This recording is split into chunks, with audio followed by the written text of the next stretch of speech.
ಒಳ ಮೀಸಲಾತಿ ಸಂಬಂಧಪಟ್ಟ ಜಾರಿಯಾಗೋ ಬಗ್ಗೆ ಅಲ್ಲ, ಅದು ಆರ್ಡಿನೆನ್ಸ್ ಮಾಡಬೇಕು ಅಂತೇಳಿ ಚರ್ಚೆ ಮಾಡೋದಕ್ಕೆ ಮುಖ್ಯಮಂತ್ರಿಗಳು ಸಭೆಯನ್ನು ಕರೆದಿದ್ರು.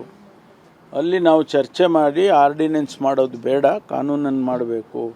ಅಸೆಂಬ್ಲಿ 8ನೇ ತಾರೀಕು 9ನೇ ತಾರೀಕೇನೋ ಡಿಸೆಂಬರ್ಗೆ ವಿಂಟರ್ ಸೆಷನ್ ಬೆಳಗಾಂನಲ್ಲಿ ಕರಿತೇವೆ. ಒಂದೇ ಸಾರಿ ಇದನ್ನ ಆ್ಯಕ್ಟನ್ನೇ ತೊಗೊಂಬಂದ್ಬಿಡಿ ಅಂತ ಹೇಳಿದ್ದಾರೆ. ಹೊಸ ಆ್ಯಕ್ಟನ್ನೇ ತೊಗೊಂಬಂದ್ಬಿಡಿ. ಸಖತ್ ಖಾರ, ಬಣ್ಣ ಮತ್ತು ರುಚಿ ಆಚಿ ಚಿಲ್ಲಿ ಪೌಡರ್ ಆರ್ಡಿನೆನ್ಸ್ ಮಾಡಿ ಮತ್ತೆ ಗವರ್ನರಿಗೆ ಕಳಿಸಿ ಅದು ವಿಳಂಬ ಆಗಿ ಅದೆಲ್ಲ ಆಗೋದಕ್ಕಿಂತ ಹೆಚ್ಚಾಗಿ ಒಂದೇ ಸಾರಿ ನಾವು ಆ್ಯಕ್ಟನ್ನೇ ಮಾಡೋಣ ಅಸೆಂಬ್ಲಿಯಲ್ಲಿ, ಅಲ್ಲೇ ಚರ್ಚೆ ಆಗಲಿ. ಅಲ್ಲ, ಅದನ್ನು ಮುಖ್ಯಮಂತ್ರಿಗಳು ಅದನ್ನು ಚರ್ಚೆ ಮಾಡೋಣ ಅಂತ ಹೇಳಿದ್ದಾರೆ. ಅದ್ರ ಬಗ್ಗೆನೂ ಚರ್ಚೆ ಮಾಡೋಣ ಅಂತ ಹೇಳಿದ್ದಾರೆ.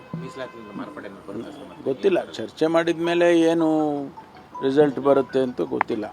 ಅವರಿಗೂ ಕೂಡ ನಾವು ನ್ಯಾಯ ಒದಗಿಸ್ಕೊಡ್ತೀವಿ ಅಂತೇಳಿ ಹೇಳಿದ್ದಾರೆ. ಅದ್ರ ಬಗ್ಗೆ ಇನ್ನೂ ತೀರ್ಮಾನ ಆಗಬೇಕು.